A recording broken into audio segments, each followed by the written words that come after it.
बच्चों, हम लोग पढ़ेंगे ऑक्सीकरण संख्या ज्ञात करने के नियम।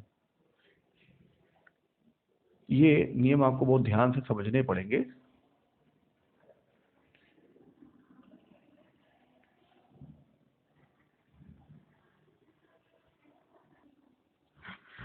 तो बच्चों, इस नियम में सबसे पहला पॉइंट है कि हाइड्रोजन की ऑक्सीकरण संख्या, हाइड्रोजन की ऑक्सीकरण संख्या, हमने बताया था ऑक्सीकरण संख्या को हम ON लिखेंगे, ऑक्सीडेशन नंबर। इसके सभी यौगिकों में, इसके सभी यौगिकों में +1 होती है। समझ में आ गया? केवल धातु हाइड्राइडों, केवल धातु हाइड्राइडों, कौन कौन से? जैसे LiH, NaH, KH, CaH2 आदि। इसको हम बोलेंगे lithium hydride, sodium hydride, potassium hydride, calcium hydride में H की ऑक्सीकरण संख्या -1 होती है। अब याद रखेंगे आप लोग कि हाइड्रोजन की ऑक्सीकरण संख्या इसके जितने भी यौगिक होते हैं उन सब में +1 होती है, लेकिन धातु हाइड्राइडों में जैसे LiH, NaH, इनमें -1 होगी। हो गया? दूसरा है कि मुक्त अवस्था, मुक्त अवस्था में उपस्थित परमाणुओं, मुक्त अवस्था में उपस्थित परमाणुओं या अणुओं की ऑक्सीकरण संख्या सदैव 0, क्या बोलेंगे? 0 होती है।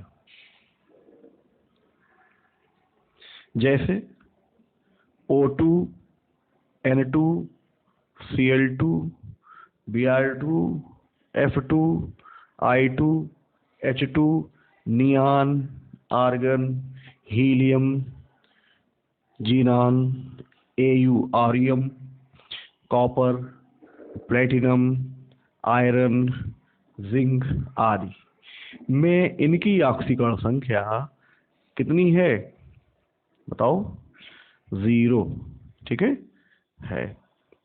तो ऑक्सीजन में O की 0, नाइट्रोजन में N की 0, क्लोरीन में Cl की 0, ब्रोमीन में Br की 0, F2 में F की 0। इसी प्रकार से हीलियम, नियान, आर्गन, इनकी भी ऑक्सीकरण संख्या 0 होगी। और अगर कोई स्वतंत्र अवस्था में धातु है जैसे Au, Cu, Pt, Fe, Zn, कोई भी धातु है स्वतंत्र अवस्था में है तो उसकी ऑक्सीकरण संख्या भी 0 होगी। अगला पॉइंट है कि क्षार धातुओं, क्षार धातु कौन है? जो आवर्त सारणी में फर्स्ट A उपवर्ग की होती हैं। ठीक है, क्षार धातुओं। अब कौन कौन सी हैं ये भी हम लिख दे रहे हैं। Lithium, sodium, potassium, rubidium, caesium, francium की ऑक्सीकरण संख्या सदैव, ये याद रखना है आपको, +1 होती है। इनकी ऑक्सीकरण संख्या हमेशा +1 होती है। ठीक इसी प्रकार से जो क्षारीय मृदा धातु होते हैं, क्षारीय मृदा धातुओं कौन से उपवर्ग की होंगी? सेकंड A उपवर्ग,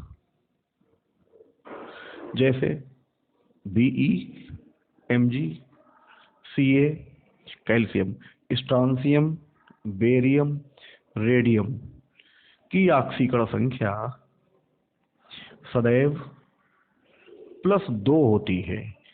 तो आपको इतनी चीजें याद रखनी है कि क्षार धातुओं की ऑक्सीकरण संख्या सदैव +1 और क्षारीय मृदा धातुओं की ऑक्सीकरण संख्या सदैव +2 होती है।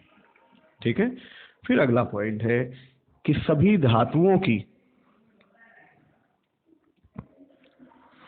सभी धातुओं की ऑक्सीकरण संख्या सदैव धनात्मक होती है। जितनी भी धातु हैं उनकी ऑक्सीकरण संख्या सदैव कैसी होगी? पॉजिटिव, यानी धनात्मक होती है। ऑक्सीजन की ऑक्सीकरण संख्या इसके सभी ऑक्साइडों में, इसके सभी ऑक्साइडों में -2, परऑक्साइडों में याद रखिएगा -1 तथा सुपर ऑक्साइडों में -1/2 और केवल F2O में +2 होती है। हो गया? ये सब चीजें आपको बहुत ही अच्छे से याद रखनी है, रिमेम्बर रखनी है कि ऑक्सीजन की ऑक्सीकरण संख्या जितने भी ऑक्साइड हैं उनमें -2, परऑक्साइडों में -1, सुपर ऑक्साइड्स में -1/2 और केवल F2O में +2 होती है। ठीक है, फिर आते हैं हैलोजन। हैलोजनों की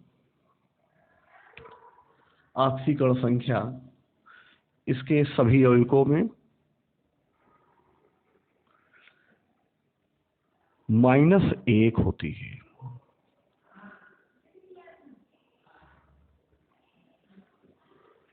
जब Cl परमाणु ऑक्सीजन के साथ होता है तब इसकी ऑक्सीकरण संख्या +1 होती है। याद रहेगा, जब क्लोरीन परमाणु ऑक्सीजन के साथ होता है तब इसकी ऑक्सीकरण संख्या +1 होती है।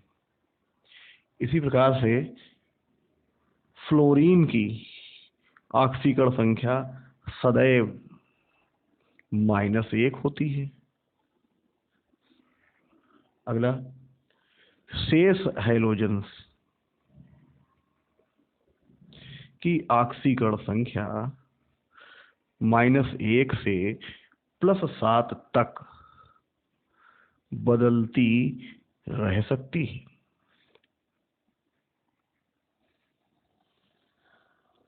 जब दो विभिन्न हैलोजन परस्पर साथ होते हैं तो अधिक ऋण विद्युती हैलोजन की ऑक्सीकरण संख्या सदैव -1 होती है। ठीक है, जैसे ClF में F की -1, क्लियर हो गया? BrCl में Cl की -1, तो जो इन दोनों में ज्यादा ऋण विद्युती होगा उसकी -1, तो फ्लोरीन की अधिक ऋण विद्युता है इसलिए -1 है। अगला है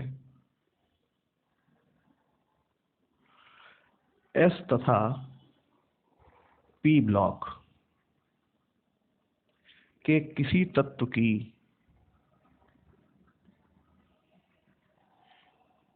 अधिकतम ऑक्सीकरण संख्या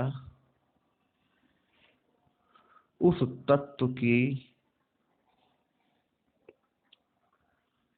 समूह संख्या के समान होती है। O तथा F को छोड़कर, इसमें ये दो अपवाद हैं।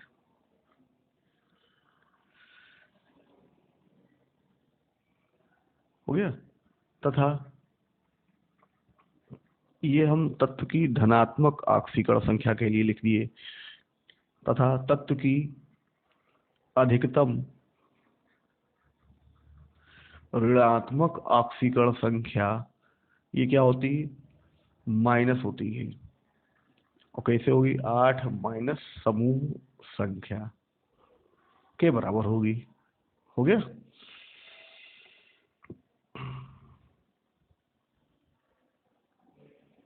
और आखिरी सबसे महत्वपूर्ण पॉइंट है कि किसी भी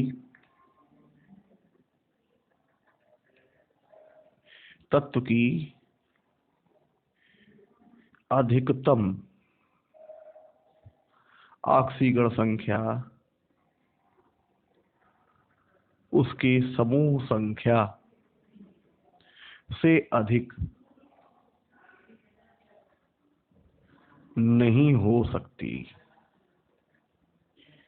ये आपको कुछ नियम हमने यहाँ लिखा है, आपको ध्यान से देखना है। हम एक बार इसको फिर से रिपीट कर रहे हैं, आपको नियम याद रखने हैं कि ऑक्सीकरण संख्या ज्ञात करने के नियम।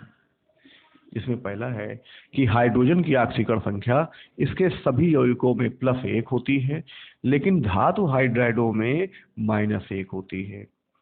मुक्त अवस्था में अगर कोई भी परमाणु है अथवा अणु है, उसकी ऑक्सीकरण संख्या सदैव 0 होती है। ठीक है, जैसे कोई भी ये गैसीय अणु है, इनकी ऑक्सीकरण संख्या 0 है। ये धातु परमाणु है, इनकी ऑक्सीकरण संख्या 0 है। ध्यान रहिएगा, जो मुक्त अवस्था में है उनकी ऑक्सीकरण संख्या हमेशा 0 रहेगी।